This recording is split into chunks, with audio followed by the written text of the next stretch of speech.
First time buyer को जो एक पीस ऑफ माइंड चाहिए होता है, अपने आप को जो क्वेश्चन करता है कि कहीं मैं कोई गलत फैसला तो नहीं ले रहा, तो अगर आप वैगनआर, बेलेनो और फ्रॉन्क्स के साथ जा रहे हो तो कोई आप गलत फैसला नहीं ले रहे। पीस ऑफ माइंड एक वैसी भी होती है एक फर्स्ट टाइम बायर के साथ जो 4 जन के साथ हाईवे पे ज्यादा गाड़ी चलाता है, उसका बजट बहुत ज्यादा नहीं था और वो उस चीज के साथ पीस ऑफ माइंड है कि मैं हाईवे पे, भगवान ना करे अगर किसी और की गलती के कारण मेरी गाड़ी इधर उधर हल्की फुल्की लग जाती है 70-75 की स्पीड पे, तो we still have a chance कि हम उसमें से अनस्क्रैच्ड निकल आएंगे। मैं हमेशा ये कहता हूँ कि 80 से नीचे नीचे चलानी है आपने, वो मैं बहुत सोच समझ के कहता हूँ। I understand global C platform and everything, but एक जो ट्रस्ट लूज हुआ है इतने सालों का पुअर रेटिंग्स के साथ, वो उसको बिल्डअप होने में थोड़ा टाइम लगेगा। नमस्कार दोस्तों, I hope you guys are doing great. दोस्तों 2020-21 में जब मैंने वीडियोस डालनी शुरू की थी तो बड़े ही अच्छे अच्छे टॉपिक्स पे हम चर्चा करते थे, जिसमें safety ratings, 6 air bags, engine के नीचे cover, paint quality, rubber beading की क्वालिटी,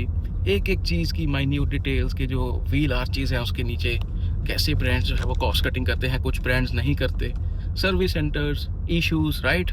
लेकिन अब 2026 में सारे डिस्कशन जो है वो आज आके पेट्रोल डीजल के इर्द गिर्द जो है वो घूम रही है, राइट। तो इस दौरान मुझे याद है 2 साल पहले एक वीडियो भी डाली थी जिसमें मैंने AMTs का बोला था कि 8 लाख से ऊपर आपको AMTs पे नहीं खर्चना चाहिए, जो कि प्रॉपर ऑटोमेटिक नहीं होते, वो ऑटोमेटेड मैनुअल ट्रांसमिशन होते हैं जिसमें आपको लगेगा कि ऐसे ही है PRND, बट कस्टमर्स की इंफॉर्मेशन या कस्टमर्स की नॉलेज के अभाव के चलते ब्रांड्स उनको ऑटोमेटिक कह के बेच देते हैं, जबकि प्रॉपर ऑटोमेटिक में हम कह सकते हैं कि जो प्रॉपर डेडिकेटेड गियर बॉक्स रहता है, टेक्नोलॉजी एक रहती है जिसमें चाहे वो CVT हो सकता है, चाहे टॉर्क कन्वर्टर, चाहे DCTs, तो उसमें ब्रांड का 1-1.5 लाख एक्स्ट्रा लगता है और आपको एक स्मूदर एक्सपीरियंस का एहसास होता है during the transmission while up shifting and down shifting. चलिए, तो आज ये जो टॉपिक है जिसमें मैं ये कहना चाहता हूँ कि पहली बात तो वो थ्रेशहोल्ड जो 8 लाख मैं सोचता था, वो फिगर मैं कहीं ना कहीं आज की रेट में देखता हूँ कि 10 लाख ऑन रोड तक हम वो पैसे खर्च सकते हैं इफ़ वी नो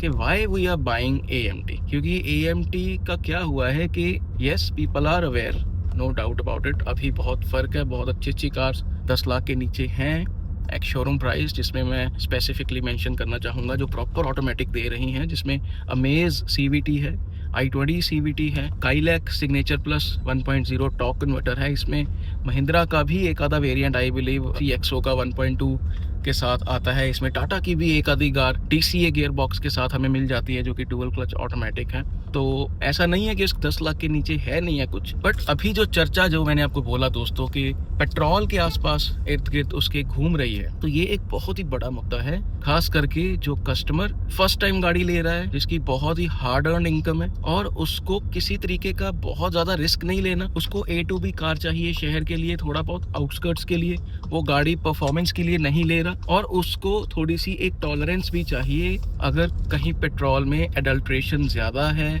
या उसमें कंटेमिनेशन है, और अगर गवर्नमेंट कल को 2-3-4 साल बाद, है ना, इनका कुछ भी पता नहीं है, इन पे बिल्कुल भी भरोसा नहीं मैं कर सकता कम से कम, और कल को अगर ये E27 E25 किसी भी तरफ जाते हैं तो आपकी E20 कंप्लायंट कार अगर आप चला रहे हो तो एक हद तक आपको एक टॉलरेंस चाहिए, और आप ये चाहते हो कि यार एटलीस्ट 8-10 साल तो मैं गाड़ी आराम से चला सकूं और उसके बाद उस कार को ठीक मूल्य पे बेच भी सकूं। थोड़ा सा जो एक सर्कमस्टांसेस हैं, जो माहौल है, जो चर्चा का विषय है, वो बिल्कुल ही बदल गया है इन 1-1.5 साल में, जिसमें पेट्रोल एक बड़ा मुद्दा बन के सामने आया है, एथेनॉल 20। तो दोस्तों इसमें मैं आपको बेसिकली जो ऑप्शंस बताना चाहता हूं जो बहुत ही मेरी गुड बुक्स में है, और ऐसा नहीं है कि कोई भी कार बुरी है, मैं फिर कहता हूं आप मुझे कोई भी दुनिया की कार दे दीजिए या इंडिया में जो कार्स बिक रही हैं मैं उसका आपको यूज्ड केस बता दूंगा, इवन आपको मैं बेस वेरिएंट का भी यूज्ड केस बता दूंगा अगर उसके मैकेनिकल्स आप मुझे अच्छे से बता देंगे। तो कुछ कार्स दोस्तों मुझे जो लगता है कि 10 लाख के नीचे नीचे AMTs जो आपको देखनी चाहिए,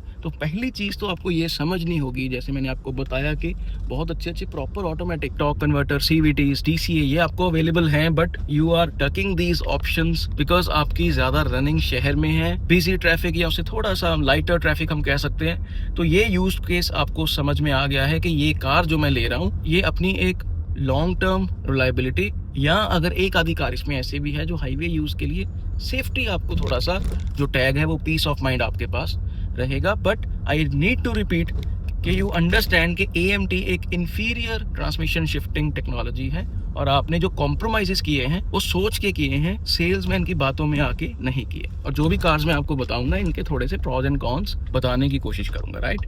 तो सबसे पहली कार मैग्नाइट 1.0 AMT। अब मैग्नाइट की बात मैंने क्यों की है दोस्तों, अगर आप इसके बेस वेरिएंट का प्राइस देखेंगे with AMT gear box, screen पे आप देख पा रहे हैं, it is extremely value for money. Reason is इसकी looks, it is not a hatchback. और अगर ये B2 सेगमेंट की कार भी है, एक क्रॉस ओवरिश SUV हम कह सकते हैं, इट लुक्स वेरी नाइस यार। इसके टायर बड़े एंड चौड़े हैं, ग्राउंड क्लियरेंस अच्छी है और बेस वेरिएंट में ही अच्छे खासे फीचर्स हैं। रेटिंग भी गाड़ी की सेफ्टी में 5 स्टार्स है।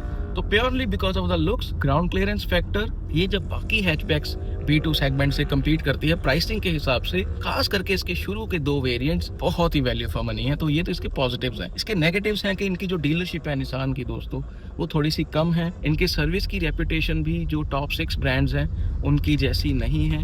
और जब आपको एक अच्छी दिखने वाली कार इतने कम पैसों में मिलती है तो उसमें जो कॉम्प्रोमाइज है सबसे बड़ा, ये जो इनका 1.0 नेचुरली एस्पिरेटेड विद AMT है, वो परफॉर्मेंस में लाउजी है। गाड़ी के हिसाब से इंजन आपको कई जगह पे अंडर पावर्ड महसूस जो है वो होता है। तो purely because of the looks, A to B जाने के लिए अच्छी खुली गाड़ी, 4+1 ग्राउंड क्लियरेंस एक एडवांटेज मैं बार बार रिपीट कर रहा हूँ क्योंकि वो एक प्रैक्टिकल एडवांटेज है। तो if you are making a compromise कि आपने टियागो की जगह या एस्प्रेसो जैसी कार या इवन वैगनआर जैसी कार से बजट थोड़ा सा रेस किया है, तो आपको कुछ चीज़ों में एडवांटेज मिलती है। बट रीसेल में भी ये कार जो मैंने नाम लिए हैं मारुति सुजुकी की कार से, उनकी रीसेल वैल्यू से इसकी रीसेल वैल्यू कम है। अब दोस्तों मैं आता हूँ मारुति सुजुकी में। इनमें आप literally as a first time buyer, purely because of the reliability, support, parts की availability at the counter, आपको ये मना नहीं करते कभी भी, easy on pocket maintenance, very good fuel efficiency, around 13 to 16 in light traffic and 18+ on the highways. But I need to repeat, these cars are best for city use। और इसमें सबसे अगर मैं रैंक करना चाहूँ पैसों के हिसाब से, अगेन वैगनआर का 1.2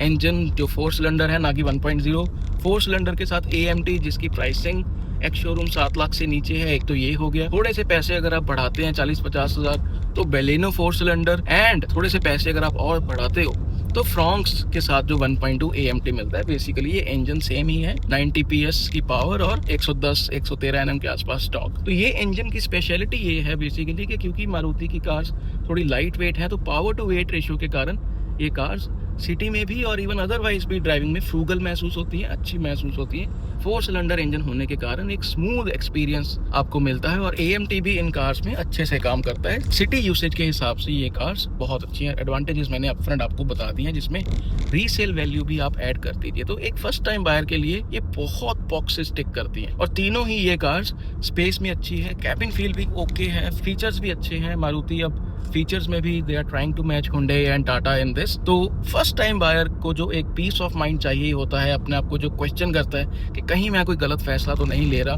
तो अगर आप वैगनआर, बेलेनो और फ्रॉन्क्स के साथ जा रहे हो तो कोई आप गलत फैसला नहीं ले रहे। इसमें अब 2 बड़ी अच्छी कार्स और भी हैं, जो आइकॉनिक कार स्विफ्ट, इसके साथ आपको 1.2 जो मिलता है वो 3 सिलेंडर मिलता है और उसके साथ AMT मिलता है। वो मैंने देखा है कि जितनी बार भी मुझे डिजायर चलाने का मौका मिला है, मुझे उसके लो RPMs पे थोड़ा सा थंप महसूस हुआ है। तो if you are going with Swift and Dzire लेकिन ये है कि 5 स्टार्स रेटेड गाड़ी है, extremely value for money, you get sunroof as well. तो उसमें कॉम्प्रोमाइज जो है वो 3 सिलेंडर इंजन के साथ है, जो कि इनका फ्यूचर में they might bring hybrid with this, but अभी के लिए 3 सिलेंडर ये नेचुरली एस्पिरेटेड। अगर आप स्विफ्ट और डिजायर लेते हो there is slight compromise, but ये भी एक फर्स्ट टाइम बायर के लिए जो मारुति की एडवांटेजेस हैं सारी ही आपको मिल रही हैं। बट इन कार्स को मुझे पर्सनली अगर पूछेंगे तो हाईवेज पे लेके जाने के लिए मुझे थोड़ा सा जो इनकी रेपुटेशन पास्ट में रही है सेफ्टी को लेके, वो ट्रस्ट अभी तक बिल्डअप हुआ नहीं है। अपार्ट फ्रॉम S क्रॉस मुझे इनकी कार लेटली कोई भी अच्छी नहीं लगी। मैं मान सकता हूँ कि ब्रेजा, ग्रैंड विटारा मैं बहुत कस्टमर्स को रेकमेंड करता हूँ, बट मैं हमेशा ये कहता हूँ कि 80 से नीचे चलानी है आपने। वो मैं बहुत सोच समझ के कहता हूँ। I understand global C platform and everything, but एक जो ट्रस्ट लूज हुआ है इतने सालों का पुअर रेटिंग्स के साथ, वो उसको बिल्डअप होने में थोड़ा टाइम लगेगा। तो दीज आर फ्यू कार्स जो आपको मारुति के स्टेबल से देखनी चाहिए। और ऑब्वियसली बहुत ही कम बजट है। स्कूटर से अगर आप गाड़ी पे शिफ्ट कर रहे हैं तो मुझे लगता है कि ऑल्टो जिसके साथ 6 एयरबैग्स या स्टैंडर्ड है, उसके साथ भी अगर आप AMT ये ले लेते हैं फर्स्ट टाइम बायर के हिसाब से, ताकि आप एक्सपीरियंस ले सके कार का और अच्छे से बाद में उसको बेच के अपग्रेड कर सके, तजुर्बा आपको हो जाए गाड़ी चलाने का, तो बुरी ऑप्शन नहीं है। मैं रिपीट करना चाहता हूँ, 2 व्हीलर से जो 4 व्हीलर है वो 1000 गुना सेफ है। बेसिक सिटी ड्राइविंग के लिए। ऑल्टो एस्प्रेसो बुरी कार्स नहीं है, बट एस्प्रेसो में हमें 6 एयरबैग्स आई बिलीव नहीं मिलते। अगर मैं गलत हूँ तो मैं क्षमा चाहता हूँ। अब दोस्तों मैं आता हूँ एक बड़े सक्सेसफुल ब्रांड हुंडई की तरफ। अब हुंडई की जब बात आती है तो मेरे मन में कुछ चीज़ें आती हैं कि हुंडई की कार्स की इंटीरियर की जो कैबिन क्वालिटी है वो अप मार्केट है। इनके जो पैनल गैप्स हैं, जो ओवरऑल एक गाड़ी की फील है, वो मारुति से बेहतर है, राइट। ये आप सेगमेंट टू सेगमेंट आप खुद जाके भी चेक कर सकते हैं। इनमें जो कार्स मेरी गुड बुक्स में आती हैं या मैं इनको वैल्यू फॉर मनी मानता हूँ वो है i10 ग्रैंड नियोस के साथ AMT। और अगर आपका बजट अलाउ करे तो एक्स्टर AMT भी बुरी कार नहीं है, अगर आप उसके सस्पेंशन के साथ ओके हो 2 पैसेंजर्स बिठा के। तो इनमें दोस्तों जो 1.2 मिलता है 4 सिलेंडर है, स्मूथ है, AMT भी स्मूथ है, बहुत हद तक बहुत अच्छी फीडबैक है इसके बारे में कस्टमर से। तो you are getting everything, but where you are losing is थोड़ा सा जो फ्यूल एफिशिएंसी में as compare to Maruti Suzuki ये मार खाती है। और when you compare it with Tata तो दोनों ही ये कार्स ये थोड़ा सा build basically on road safety में इनके पास सेफ्टी क्रैश वर्दीनेस रेटिंग जो है वो नहीं है, बट 6 एयरबैग्स स्टैंडर्ड है। सेफ्टी किट जो है वो अदरवाइज अच्छी है with ESC and lot of other features. तो ये भी कार्स अच्छी हैं। हुंडई की बेसिकली जो एडवांटेज मिलती है आपको एक polished cabin feel, nice practicality and अच्छी रीच, प्रीमियम सपोर्ट और रिलायबिलिटी। तो लॉन्ग टर्म में ये फायदे आपको रहेंगे। मारुति से इनकी रीसेल थोड़ा सा हो सकता है कम ज्यादा हो, बट बिक जाती हैं कार्स अच्छे रेट पे इनकी, ऐसी बात नहीं है। यूज मार्केट में if you have record with you, service record and non accidental, तो बिक जाती हैं। बट फिर भी मैं इसको स्विफ्ट या बेलिनो वाली कैटेगरी में तो नहीं रख सकता। तो ये कुछ हल्के फुल्के इनके नेगेटिव्स हैं, but overall they're excellent cars. और एक्चुअल में अगर आप में थोड़ी सी एक एस्पिरेशनल वैल्यू आप ढूंढ रहे हैं कि एक ऐसा मैं प्रोडक्ट लूं जिसमें मुझे फील अच्छी आए, तो ये दोनों प्रोडक्ट्स ही हुंडई के द्वारा अच्छे हैं। But obviously if your budget allows तो फिर वेन्यू 1.2 नेचुरली एस्पिरेटेड, उसमें AMT नहीं आता ना CVT आता है, तो मैनुअल आता है, तो वो आप देख सकते हैं। अदरवाइज अगर ऑटोमेटिक आपको प्रॉपर चाहिए तो ग्राउंड क्लियरेंस पे अगर आप कॉम्प्रोमाइज करके if you are going towards i20 CVT तो वो एक सुपीरियर व्हीकल है, उसकी तो एस्पिरेशनल वैल्यू और ज्यादा है। और प्रॉपर B2 सेगमेंट की वो कार है, एक आइकॉनिक बेसिकली ब्रांड है, बट उसमें भी यही सेम 1.2 इंजन कैरी फॉरवर्ड किया जाता है। तो वो will stick with AMTs only. अब मैं दोस्तों आता हूँ कि अगर आपकी हाईवे पे रनिंग ज्यादा है और अगर आपको एक पीस ऑफ माइंड चाहिए कि हाँ थोड़े बहुत अगर कोई इलेक्ट्रॉनिक का हल्का फुल्का इधर उधर एक आधा स्क्रीन का निगल या हल्का फुल्का कोई बैटरी का निगल आ भी जाता है वंस इन एन ईयर, साल में 2 बार कुछ हल्का फुल्का,